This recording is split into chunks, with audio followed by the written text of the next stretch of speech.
Hola jóvenes, ¿qué tal? Espero que se encuentren bien. Mi nombre, Iván Juárez, conocido como el profesor Ivito, y los invito a esta primera clase denominada Introducción a la Anatomía, que la puedes seguir a través de la plataforma virtual Elite Class. Esto es ya Anatomía y Fisiología. En esta oportunidad siempre tenemos que hablar y sobre todo tener en cuenta dos puntos muy importantes que son motivo de examen de admisión. Uno son las ramas de la anatomía y otro también se llama organización estructural del cuerpo humano. De la rama de anatomía nosotros tenemos que tener en mente que son 6 elementos muy importantes. El primer elemento se llama anatomía microscópica. ¿Y qué es la anatomía microscópica? Esta anatomía será la anatomía que estudia a las estructuras del cuerpo humano basándonos en una medida. La medida es una micra. Una micra es 10 a la menos 6. Entonces, todas las estructuras que tengan una medida menor a 100 micras van a ser estudiadas por la anatomía microscópica. Aquí vamos a tener dos ramas, una llamada citología y la otra llamada histología. Cuando hablamos de citología, hablamos del estudio de las células humanas. Y cuando hablamos de histología, hablamos del estudio de los tejidos humanos. No olvidarse que esta anatomía utiliza o hace uso de un instrumento muy importante como es el microscopio. La segunda rama de la anatomía que se toma en cuenta es la anatomía macroscópica. Y así como la microscópica utilizaba una medida de 100 micras, ahora nosotros vamos a decir que todas las estructuras que tengan una medida mayor a esas 100 micras, es decir, a una simple vista, va a ser estudiada por la anatomía macroscópica. Tenemos dos ramas dentro de esta anatomía macroscópica. Una se llama la anatomía descriptiva y la otra se llama la anatomía topográfica.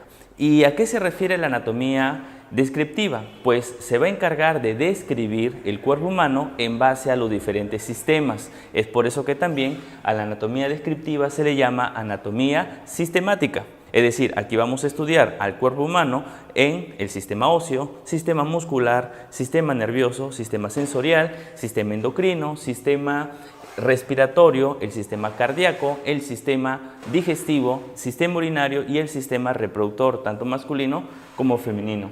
Y cuando hablamos de anatomía topográfica, decimos que es el estudio del cuerpo humano basándonos en las diferentes regiones, cavidades y también planos corporales. A esta anatomía topográfica, por estudiar a las regiones del cuerpo humano, se le llama también anatomía regional. Pero esa anatomía regional estudiará, por ejemplo, la región de la cabeza, donde vamos a encontrar huesos, donde vamos a encontrar músculos, donde encontraremos los órganos sensoriales como el olfato, la visión y también elementos del sistema nervioso. Y por qué no también decirlo, parte del sistema respiratorio, además del sistema cardiovascular. Cuando hablamos nosotros de la otra rama llamada anatomía de la superficie, se va a encargar de estudiar todos los elementos que forman parte de nuestro relieve, es decir, la piel, sus líneas de expresión, los rasgos faciales. Es fácil identificar a una persona que tiene una raza étnica, ¿verdad?, por la superficie y además por las huellas digitales. A estas huellas digitales, a nivel preuniversitario le llamamos los famosos dermatoglifos. Entonces, si a ustedes les preguntaran cuál es la rama de la anatomía que se encarga de estudiar los dermatoglifos o también llamados huellas digitales, la respuesta debe ser anatomía de la superficie. No olvidemos que el mapa también de lunares es estudiada por esa rama. Hay lunares que son genéticos y los cuales serán estudiados aquí. Pasando ya a las tres últimas ramas de la anatomía, vamos a acordarnos de la anatomía aplicada. Y esta anatomía aplicada es muy preguntada en los exámenes de admisión a nivel nacional. ¿Y qué te dice la anatomía aplicada? Que es llevar la teoría a la práctica. Es decir, todo lo que yo ya estudié en la teoría lo voy a llevar a la práctica médica. Entonces vamos a tener 4 ramas muy importantes y fundamentales de esta anatomía aplicada. La anatomía radiográfica. Esta anatomía radiográfica, también llamado simplemente radiografía o también llamada diagnóstico mediante imágenes, se va a encargar de estudiar a nuestras estructuras, a nuestro cuerpo humano, basándonos en las radiografías, en las tomografías, las resonancias magnéticas y las ecografías. Anatomía patológica será la anatomía que se va a encargar de estudiar las estructuras tanto y alteraciones macroscópicas como microscópicas que generan las enfermedades en nuestro cuerpo. Por ejemplo, entrando en contexto, la enfermedad COVID-19. Esta enfermedad que ingresa por la vía respiratoria y por la vía digestiva, pues va a tener un daño muy importante a nivel pulmonar. Pero no solamente va a ser un daño pulmonar, sino también puede complicarse con otros sistemas, por ejemplo, dañando el sistema nervioso, por lo cual las personas sufren convulsiones y pierden la conciencia, un problema cardiovascular generando trombos que puede generar lesiones a nivel distal o a nivel del corazón, también problemas renales y etcétera, etcétera. No olvidemos que esta enfermedad COVID-19 tiene mucho daño celular a nivel de los pulmones. La anatomía endoscópica será la anatomía que se va a encargar de estudiar a todos los órganos o a todas las cavidades a través de unos videos o unas cámaras. El ejemplo más clásico para utilizar endoscopías es el estudio o diagnóstico de enfermedades gástricas, por ejemplo, la gastritis, las úlceras gástricas o también, ¿por qué no?, realizar una biopsia para determinar si esa lesión se encuentra en estado benigno o si ya pasó al estado maligno. Entonces, si a ti te preguntan ¿cuál es la rama de la anatomía que utiliza el médico para poder dar un diagnóstico de gastritis o úlcera gástrica? La respuesta será anatomía endoscópica. Para terminar este punto, es importante recordar que para el sistema digestivo hay dos tipos de endoscopías, una endoscopía alta y una endoscopía baja. La endoscopía alta se utiliza el endoscopio que va a ingresar por la boca hacia el ángulo de Treis, es decir, entre la unión del duodeno y el yeyuno. Mientras que la endoscopía baja, el endoscopio se introduce por el ano para formar todo o para recorrer todo el marco rectal, es decir, ingresa por la ampolla rectal, va para el colon sigmoides descendente, el colon transverso, el colon ascendente hasta el ciego y la apéndice. Y por último, tenemos la anatomía quirúrgica, que será el estudio de las diferentes cirugías para darle tratamiento definitivo a las enfermedades o corregir algún defecto o tratar de solucionar un traumatismo, ¿no? Las dos últimas ramas de la anatomía, también importantes, anatomía del desarrollo, en donde nosotros vamos a estudiar el cuerpo humano desde su formación, es decir, desde que mamá y papá dejan sus gametos para formar el huevo y cigoto, pasando por mórula, blástula, gástrula, hasta formar al famoso embrión. Una vez que el embrión se forma, pasarán 5 semanas, desde la tercera hasta la octava semana, donde este embrión va a empezar a formar todos los elementos importantes para nuestro cuerpo y buen desarrollo. Es por eso que también acá se utiliza el ácido fólico, importante aminoácido y vitamina que sirve para la formación de todo el tubo neural y que nuestro cuerpo no sufra ninguna malformación genética producto de la ausencia de esta vitamina. En esta anatomía del desarrollo no solamente estudiaremos al embrión, sino también al feto. Las semanas que corresponden a la etapa fetal es de la 9ª hasta la semana 38, y además es importante que cuando este feto nace lo pueda hacer por una vía vaginal o por una vía quirúrgica llamada cesárea. Este niño, cuando nace, se va a llamar recién nacido justamente o neonato, y va a pasar por todas las etapas de la vida hasta llegar a la fase adulta, ¿entendido? Entonces, esta anatomía de desarrollo estudia el cuerpo humano desde que se forma en la fecundación hasta que alcance la vida adulta. Y esta anatomía comparada es muy importante porque nos da la presencia o basa su estudio en la evidencia de órganos homólogos, órganos análogos y órganos vestigiales. Los órganos homólogos se les conoce a aquellos órganos que tienen un mismo origen embrionario, por eso que puse la palabra clave es origen, un mismo origen embrionario, pero ya tienen una función diferente a la hora del nacimiento. Y aquí tenemos órganos muy importantes como para el varón el pene, para la mujer el clítoris, o para el hombre el escroto y para la mujer los labios mayores. Esos elementos son muy importantes y que son motivo de pregunta de examen a nivel nacional. Otro órgano importante es el órgano análogo. Son aquellos cuya origen embrionario es común, pero su función va a ser el mismo para todos. Es decir, presentan una función común o igual y un origen diferente. Aquí vamos a tener sobre todo el miembro superior de los humanos, las manos, con el miembro anterior de los cuadrúpedos. Y por último tenemos los vestigiales. Aquí en los vestigiales van a ser aquellos órganos que a lo largo de la evolución han ido perdiendo su función, producto de la misma evolución. Es decir, que están presentes en nuestro cuerpo, pero ya no cumplen la función para la cual fueron hechos. Un ejemplo clásico, el apéndice secal. El apéndice secal era un elemento formador de defensas. ¿Por qué? Porque el hombre, a lo largo de la evolución, ¿verdad?, fue carroñero, y cuando era carroñero, pues entenderás que ingresaban bacterias o microorganismos a su cuerpo, y al ingerirlos y al procesarlos, todas estas bacterias generaban daño a nivel digestivo. Nuestro cuerpo producía estos antimicrobianos a través del apéndice para contrarrestar el ataque de estas bacterias. Pero cuando el hombre empieza a utilizar el fuego para cocer los alimentos, estas bacterias por el calor se morían y nuestro apéndice ya no era necesaria que produzca antibacterianos. Así han pasado miles de años hasta que el día de hoy solamente está ahí como elemento inicial del intestino grueso, ¿sí? Otro elemento llamado órgano vestigial es el coxis, que sería la cola rudimentaria que tenemos. Otro elemento, los músculos auriculares y músculos nasales, que ya no los utilizamos. Y también el vello corporal, que como ya utilizamos ropa, ya no necesitamos este órgano para defendernos o protegernos del frío. Y por último tenemos la anatomía general, ¿no?, que es el estudio de todos estos elementos a través de cortes o la composición de las estructuras humanas. Y siempre preguntan qué es la fisiología. La fisiología será el estudio de las diferentes funciones que tiene el organismo o los órganos que forman parte de nuestro cuerpo. Y como ustedes verán, pasando al segundo punto, decimos que los niveles de organización estructurales del cuerpo es como una pirámide. Y como ustedes pueden observar aquí la pirámide, donde tenemos una base y tenemos un vértice o ápice. Es decir, vamos a empezar desde el nivel más básico, que es el nivel número 1, un nivel químico, pasando por los diferentes niveles hasta llegar al nivel máximo llamado nivel del ser humano. Cuando hablamos del primer nivel, el nivel más básico de organización estructural, decimos que es el nivel químico. ¿Y qué vamos a encontrar en este nivel? Vamos a encontrar que está formado por todas las sustancias esenciales para la vida. ¿Y cuáles son las sustancias esenciales para la vida?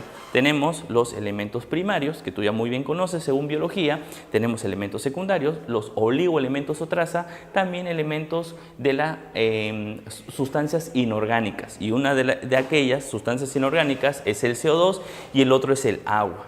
Recordemos esta pregunta de examen que vino en la San Marcos, vino en la Universidad Nacional de Trujillo, vino en la Universidad Jorge Basadre y también vino ya en la Universidad Nacional Pedro Ruiz Gallo. Tenemos el agua.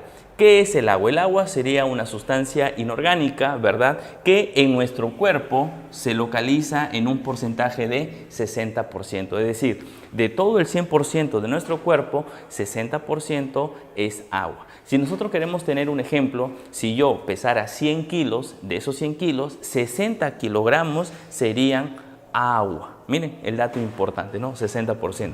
Pero ¿cómo se distribuye este 60% de agua? Se va a distribuir en dos partes. Una que se localiza dentro de la célula, por eso se le va a llamar agua intracelular. Y entenderemos que el agua extracelular sería el agua que se encuentra fuera de nuestras células o alrededor de nuestras células. Por eso que todo el agua intracelular, el agua que forma el citoplasma, será 40%. Es decir, si yo tengo 60 litros de agua, 40 litros de agua formará parte del agua intracelular. Mientras que el 20%, es decir, 20 litros según el ejemplo que estoy dando, estará alrededor de las células. Y a eso se va a distribuir en un agua que está en el intersticio, que representa el 15%, y el agua que está dentro de los vasos sanguíneos o formando el plasma, y eso será el 5%. En conclusión, si nosotros decimos cuánto porcentaje de agua tenemos nosotros dentro del plasma, 5 litros si yo peso 100. Entenderás que si pesas menos, habrá menos porcentaje de agua. Si tengo un peso mayor a 100, pues entenderás que aumentará ese porcentaje, ¿sí? Para terminar esta primera parte, decimos del agua es 60% de todo el peso corporal y se distribuye en dos partes.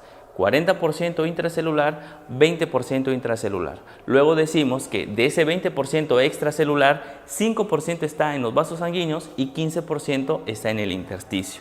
Una vez superado el nivel químico, pasamos al siguiente nivel, llamado el nivel celular. En este nivel celular, nosotros vamos a encontrar a aquella unidad trófica, genética, patológica, ¿verdad?, que se denomina célula, que es la estructura más importante, la más básica de todo nuestro organismo. Cuando esta célula sufre alguna alteración, va a generar una disfunción o una patología.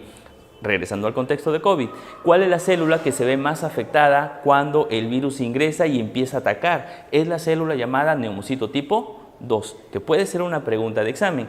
¿Qué célula es la predilecta para el COVID-19 o el SARS-CoV-2? Sería el neumocito tipo 2, debido a que este neumocito tipo 2 presenta unos receptores, ¿verdad?, llamadas ECA2, donde el virus ingresa a esta célula, se une a este receptor y luego genera todo el daño que ya lamentablemente conocemos. Entonces miren cómo el ataque de una célula puede destruir todo nuestro cuerpo. ¿Por qué? Porque si el neumocito tipo 2 no funciona, pues ese órgano y ese tejido no van a funcionar bien, los pulmones no van a generar la hematosis, este órgano llamado pulmón va a alterar todo el sistema pulmonar y el sistema pulmonar va a alterar todos los sistemas que dependen de él, sistema cardiovascular, sistema nervioso, etcétera, etcétera, generando lamentablemente la muerte de algunas personas.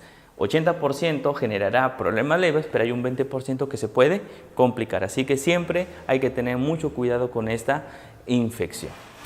Una vez que llegamos al nivel celular, pasamos a el nivel tisular. ¿Y qué es el nivel tisular? Es el nivel donde vamos a estudiar los diferentes tejidos. Ahora la pregunta es, ¿qué es un tejido? Pues un tejido es el conjunto de células que van a estar organizadas y que van a tener una función determinada. ¿Cuáles son los 4 tejidos fundamentales que tenemos en nuestro cuerpo? Pues hay una mnemotecnia que yo siempre les menciono a ustedes y les puede servir bastante. La mnemotecnia, tú la ves en pizarra, es E-común. ¿Y qué significa E-común? E-común son las iniciales de los 4 tejidos fundamentales que tenemos. El primero, E, tejido epitelial. Segundo, Co, tejido conectivo o conjuntivo, así le llama. Tercero, Mu, sería el tejido muscular. Y el último, N, el tejido nervioso. Es decir, el tejido epitelial, el tejido conectivo, el muscular y el nervioso son los 4 tejidos que van a formar todos los órganos de nuestro cuerpo. ¿Entendido? Ahora, una vez que los tejidos se reúnen, forman el nivel orgánico. Y en el nivel orgánico vamos a tener todos los órganos que forman nuestro cuerpo. El corazón, el pulmón, los huesos, los músculos, el cerebro, el cerebelo, los testículos, todos los órganos que forman nuestro cuerpo. Pero estos órganos se organizan y van a formar el penúltimo nivel de jerarquía, llamado el sistema o también llamado nivel sistemático o sistémico. En este nivel sistémico o sistemático vamos a tener organizados 4 sistemas fundamentales. El sistema de relación. Este sistema de relación me va a permitir, como su mismo nombre lo dice, relacionarme con mi mundo externo. Y aquí vamos a tener al sistema óseo, al sistema muscular y al sistema sensorial. La pregunta de examen que suele venir, sistema de coordinación, son aquellos sistemas que me van a permitir no solamente ya tener interacción con el mundo interno y externo, sino organizar la respuesta. Y ahí vamos a tener al sistema nervioso y al sistema endocrino. Esa es una pregunta de examen común en las universidades.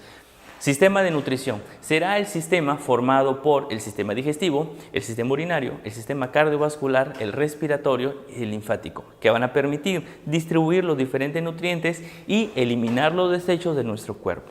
Y por último, tenemos el sistema de perpetuación, donde a través de la formación de gametos vamos a perpetuar la especie humana. Esa es su función. Y hablamos del sistema reproductor, tanto masculino como femenino. Y ya para terminar esta primera presentación de pizarra, vamos a recordar al ser humano. ¿Y qué será el ser humano? Pregunta de examen. Será el nivel de organización de mayor jerarquía. Número 2 sería la reunión de todos los sistemas de nuestro cuerpo. Entonces, nuestra pirámide termina así. Nivel químico, nivel celular, nivel tisular, nivel orgánico, nivel sistémico y finalmente el nivel del ser humano o individuo. Entonces, espero que haya quedado claro esta primera parte. Ya solamente nos queda repasar planos corporales y posiciones de nuestro cuerpo.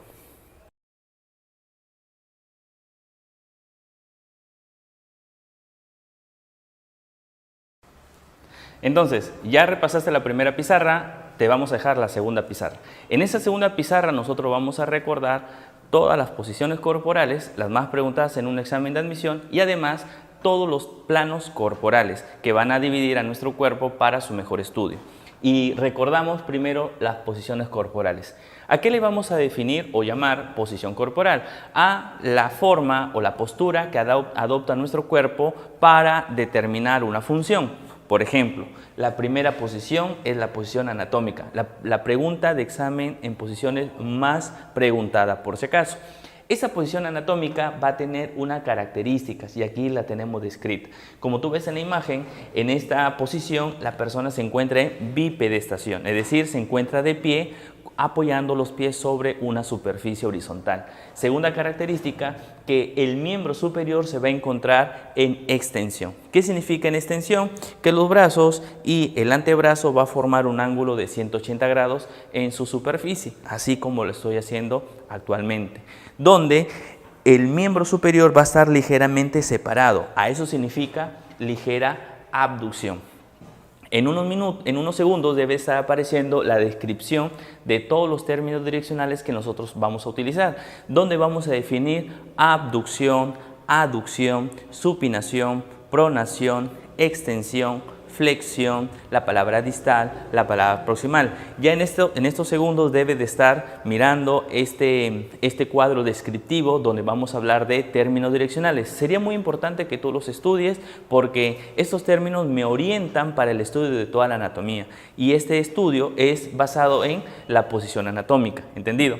Ahora, esta palabra abducción, como ya lo habrás repasado, significa separar de la línea media una extremidad. En este caso, si esta sería mi línea media y yo separo ligeramente una extremidad de esta línea media, a ese término se llama abducción. Pero si yo tengo el miembro superior alejado de la línea media y ahora lo junto, ¿cierto? A eso se va a llamar aducción. Mira la diferencia, en separar es abducción y en juntar es aducción. Espero que haya quedado claro y si no, ya sabes, repite esta primera parte donde hemos mostrado los términos direccionales y grábate bien el concepto con los ejemplos que hemos mostrado. Entonces, ligera abducción significa que las extremidades tienen que estar ligeramente separados. Y acá hay una palabra clave, la mano en supinación. ¿Y qué significa supinación? Si ya lo repasaste, supinación significa que yo voy a mostrar la palma de mano hacia adelante o la palma de la mano hacia arriba. Eso significa supinación. Cuando nuestro amigo el cobrador de la combi nos pide el pasaje, su mano está en posición llamada supinación. Cuando nosotros le decimos a nuestro papá, papá, entrégame un poco de dinero para poder ir a comprar o para ir a pasear, nosotros hacemos la mano en supinación. Entonces, cuando yo pongo la mano así, a eso se llama supinación. Caso contrario, si yo volteo la palma de la mano hacia abajo o hacia atrás, a esa posición se va a llamar pronación. Y es aquella posición que coge el caballero cuando coge la mano de su dama y le da un beso para despedirse. ¿Entendido? Entonces, eso se llama pronación. En este caso, la mano tiene que estar en supinación, donde, como te darás cuenta, nuestras manos quedan en una posición tal que el meñique, los dedos, el quinto dedo, el dedo más pequeño, se encuentra hacia adentro de nuestro cuerpo, cerca de la línea media, mientras que el dedo pulgar queda hacia afuera o lejos de la línea media. Entonces, si nosotros tenemos la idea de que en mano en supinación, el meñique siempre va a estar hacia adentro y el pulgar siempre va a estar hacia afuera. Además, tienes que recordar que en el antebrazo tenemos dos huesos. Uno se llama radio y el otro se llama cúbito. El cúbito en posición anatómica siempre queda adentro o interno y el radio quedará hacia afuera o externo. Si pasamos al miembro inferior, hablamos que también este miembro tiene que estar en extensión y ligera abducción. Si no recuerdas, la palabra abducción era la palabra que permitía separar una extremidad de la línea media. ¿Entendido? Y hay un término nuevo, el pie en eversión. Cuando nosotros decimos pie en eversión, significa que la punta de los pies va a estar dirigido hacia afuera de la línea media. ¿Tú te acuerdas del personaje Charlie Chaplin? Bueno, si no te acuerdas, aquí lo vas a ver. Este personaje era conocido porque cuando caminaba simulaba los pies muy hacia afuera de la línea media, simulando la caminata de los pingüinos. Ahora, ¿tú te acuerdas de nuestro amigo del Chavo del Ocho, Kiko? Pues Kiko, cuando caminaba o saltaba, llevaba la punta de los pies hacia adentro de la línea media. A esta posición, cuando llevas la punta de los pies hacia adentro de la línea media, a eso se llama inversión. Pero cuando yo llevo la punta de mis pies fuera de la línea media, a eso se llama eversión. Entonces, ¿en qué posición se encuentran nuestros pies cuando adoptamos la posición anatómica? En eversión, quiere decir que la punta hacia afuera. Entonces, esas son todas las preguntas y características que siempre vienen en un examen de admisión.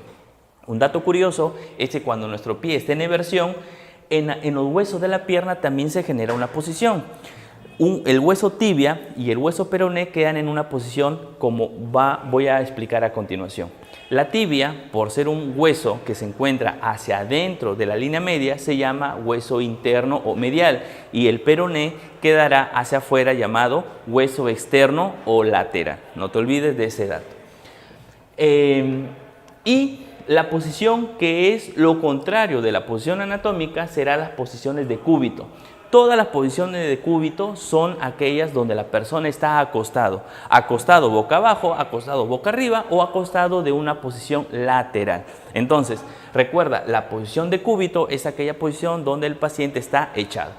Posiciones que se utilizan para evaluación y tratamiento quirúrgico de los pacientes. Es decir, yo nunca evalúo a un paciente en posición anatómica. Nunca lo evaluamos en todas estas variantes. Son un montón de posiciones y voy a hablar las más comunes y frecuentes en un examen de admisión.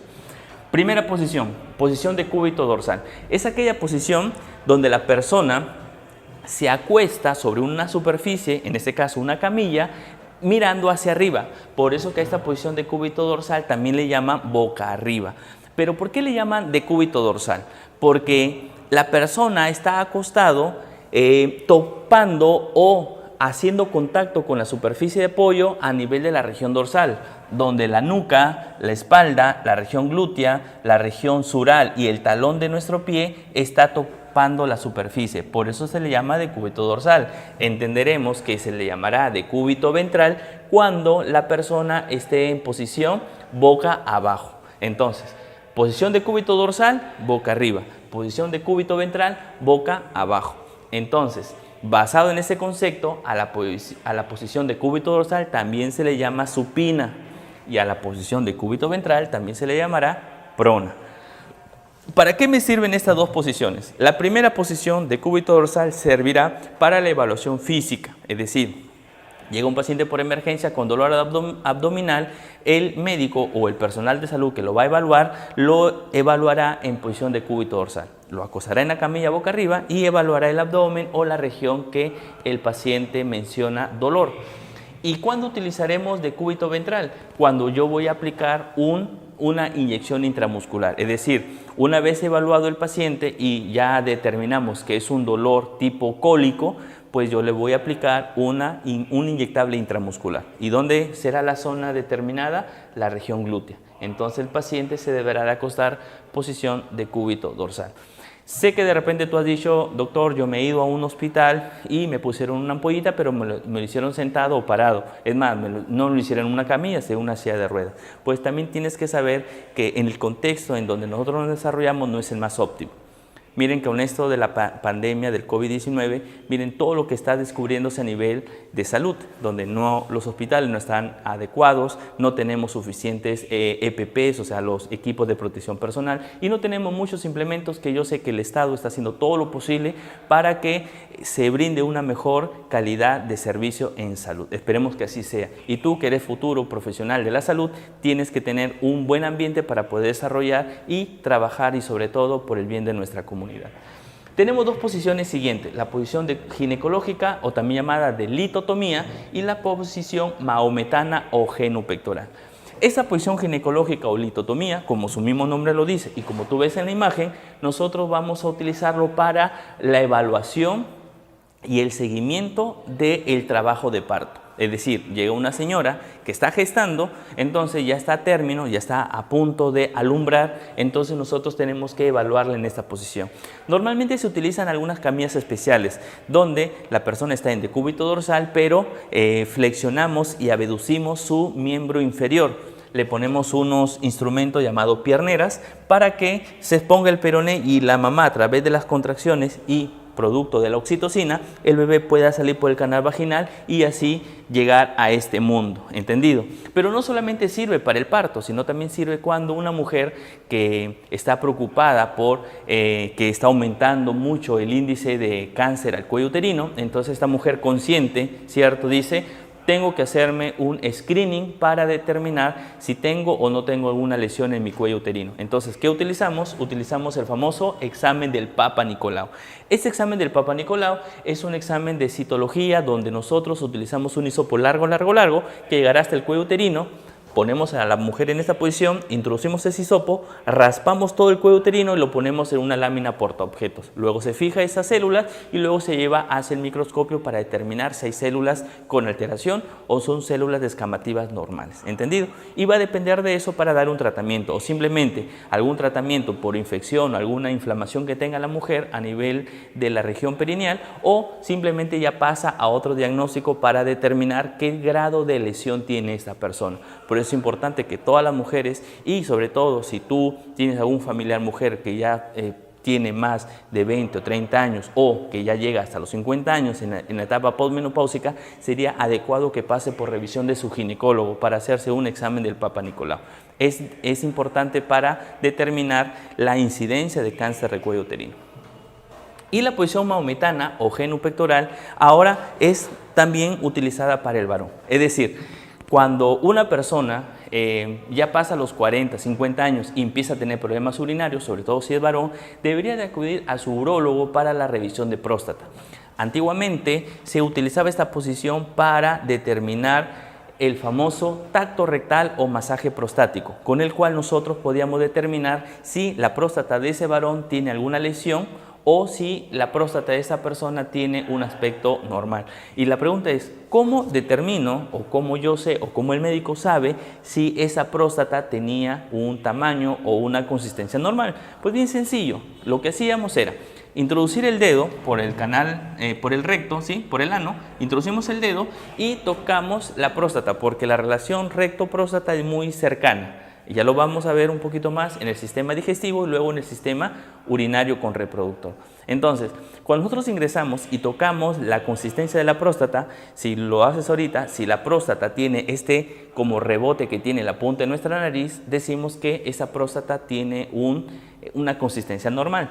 Pero si tocamos ahora nuestro codo y así tocamos la próstata de esa persona, podemos decir que hay ahí un proceso que se está incurriendo en esa próstata. Ya pasará a otra evaluación para determinar la hiperplasia benigna de próstata o el mal y temido cáncer de próstata, ¿sí? Entonces no se vayan a olvidar. Pero no solamente para el cáncer de próstata o para determinar el masaje prostático, sino también para la evaluación de hemorroides o de la fractura de coxis.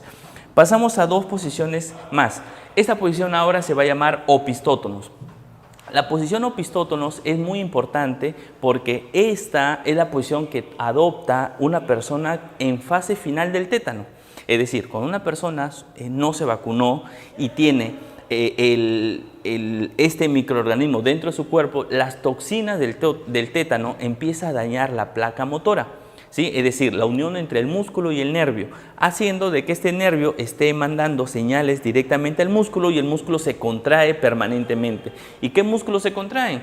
Normalmente los músculos de la región dorsal del cuerpo. Por eso que la persona que estaba en una posición normal empieza a encorvarse y se va hacia atrás, generando una posición denominada opistótonos. Pregunta de examen. ¿Qué posición adopta el paciente que sufre el ataque de las toxinas del tétano? La respuesta será opistótonos. Y la posición Trendelenburg, que es una posición en donde, como tú ves, la cabeza está en un desnivel en relación a los pies están más arriba y la cabeza está más abajo. ¿Cuándo utilizamos esta posición? Cuando el paciente ha sufrido una hipotensión, es decir, se le ha bajado la presión. Esto es muy común en los pacientes renales. Cuando a una persona lo están hemodializando, el hemodializador empieza a limpiar esta sangre producto de la insuficiencia renal crónica de este paciente y luego señala los niveles de presión. Si los niveles de presión son muy altos o son muy bajos, el hemodializador empieza a mandar una señal y viene el profesional que está atendiendo a este paciente y apagará el hemodializador. Como la persona está perdiendo la conciencia, ponemos en esta posición para que la sangre vaya a su cerebro y así no pierda la conciencia o no le pase ninguna lesión cerebral. Esta posición es adecuada cuando la persona sufre de un síncope o un desmayo, llamada Trendelenburg. Pero hay una posición al revés, es decir, donde la cabeza está hacia arriba y los pies hacia abajo, y esa posición se le llama la posición de Morestin o anti-Trendelenburg, que se utiliza cuando la persona puede estar queriendo vomitar o cuando la persona tiene insuficiencia respiratoria. A lo mismo que Fowler. Fowler se utiliza cuando la persona sufre un paro cardíaco o cuando la persona sufre de problemas cardíacos. A eso se le llaman cardiópatas. Pregunta de examen. La posición de Kraske es para operar algún tipo de lesión de la columna o de la región sacra. La posición de Sims es una variante de la posición de cúbito lateral, donde la persona está de costado pero flexionando su extremidad inferior. A esta posición de Sims se lo utiliza sobre todo para las biopsias de colon. Pregunta de examen. Y así como verás, son las diferentes posiciones que adopta nuestro cuerpo cuando queremos o estudiarlos o darles un tratamiento médico. Para terminar esta segunda porción de la clase, y ya la penúltima, vamos a hablar de los planos corporales. En el examen de admisión siempre me preguntan 4 planos corporales. Yo te voy a mencionar un quinto que no está aquí, se llama oblicuo. Este plano oblicuo es aquel plano que pasa con un ángulo de inclinación. Esa es la definición, por eso que ya no se estudia. Pero los 4 planos que siempre preguntan son los siguientes. El primero es el plano medio sagital. Este plano medio sagital es aquel plano que va a pasar por la línea media. Y tú dirás, doctor, ¿cuál es la línea media? La línea media está en los siguientes puntos. Primer punto, la sutura metópica. Segundo punto, la articulación internasal o armónica de la nariz. El tercer punto es el mentón. El cuarto punto es el esternón. El quinto punto es el ombligo. Y el sexto punto es la sínfisis púbica. Es decir, es una línea que pasa por la mitad de nuestro cuerpo a nivel externo y va a dividir al cuerpo en 2 partes iguales. A eso se le va a llamar simetría externa. ¿Y por qué decimos simetría externa? Esa pregunta vino en Huancayo y decía simetría externa. La gente cuando vio esta pregunta decía, pero ¿por qué simetría externa y por qué no simplemente simetría? Porque la simetría es externa, es decir, es por fuera. Mire, si fuera una simetría interna y yo dibujo una línea por aquí, simetría interna significaría que todo lo que está del lado derecho debe de ser igual del lado izquierdo, y tú ya sabes que internamente yo no tengo los mismos órganos en esa posición, porque si fuera así, aquí en esta región tuviera el hígado y en esta región tuviera el hígado, en esta región estuviera el vaso y en esta región tuviera otro vaso. No sé si me dejo entender. Miren lo sencillo que podría ser la simetría interna, saber que nuestros pulmones son iguales, y tú bien sabes que nuestros pulmones no son iguales. El pulmón derecho es muy diferente al pulmón izquierdo. El riñón derecho está más arriba que el riñón izquierdo. Entonces, a eso se llama asimetría interna. Entonces, pregunta de examen. ¿Cuál es el plano corporal que hace una simetría externa? Es decir, por fuera será el plano medio sagital. Pero ahora yo trazo un plano que es paralelo a esa línea media, es decir, pasa paralelo a este plano medio. ¿Cómo se va a llamar ese plano que divide el cuerpo en 2 porciones ya así diferentes, asimetría? A eso se le va a llamar el plano parasagital. Finalmente tenemos el plano horizontal y el plano coronal. El plano horizontal es aquel plano que va a pasar paralelo a la superficie de apoyo. Es decir, si yo estoy en posición anatómica, si yo trazo una línea paralela al horizonte, a ese plano se le va a llamar horizontal o coronal. ¿Y qué divide nuestro cuerpo? Como usted verá, divide una porción superior y de una porción inferior. Todo lo que está hacia arriba se va a llamar superior o cefálico, y todo lo que esté hacia abajo se va a llamar inferior o podálico. Pero si ahora la persona gira, como lo estoy haciendo yo, y trazamos una línea, un plano por la sutura coronal, va a separar a mi cuerpo en una región hacia adelante, llamado ventral o anterior, y una posición hacia atrás o posterior, también llamado dorsal. Ese plano se llama el plano coronal, también llamado frontal. Es el plano que pasa por la sutura coronal y divide el cuerpo en una región anterior y en una región posterior. Los ejemplos clásicos son el esternón y la columna vertebral. ¿Qué plano divide al esternón de la columna vertebral? Pues será el plano coronal o frontal. Esternón hacia adelante, columna vertebral hacia atrás. Si decimos, ¿quién divide al hígado de los pulmones? Pues los pulmones están arriba, el hígado abajo. Entonces la respuesta será horizontal. Plano que pasa por el punto medio de la clavícula. Si esta es la clavícula, por el punto medio será el parasagital. ¿Y cuál es el plano que pasa por la línea media? Puede ser la línea alba, que está en el abdomen, puede ser la sutura armónica o la sínfisis púbica. La respuesta será el plano medio sagital. Entonces con esto hemos acabado la segunda parte. Espero que hayan repasado rama de la anatomía, nivel organización, posiciones corporales y además hemos hablado de planos corporales. Si hay alguna duda, alguna consulta, le voy a dejar la pizarra para que ustedes la puedan ver adecuadamente. Listo. Gracias.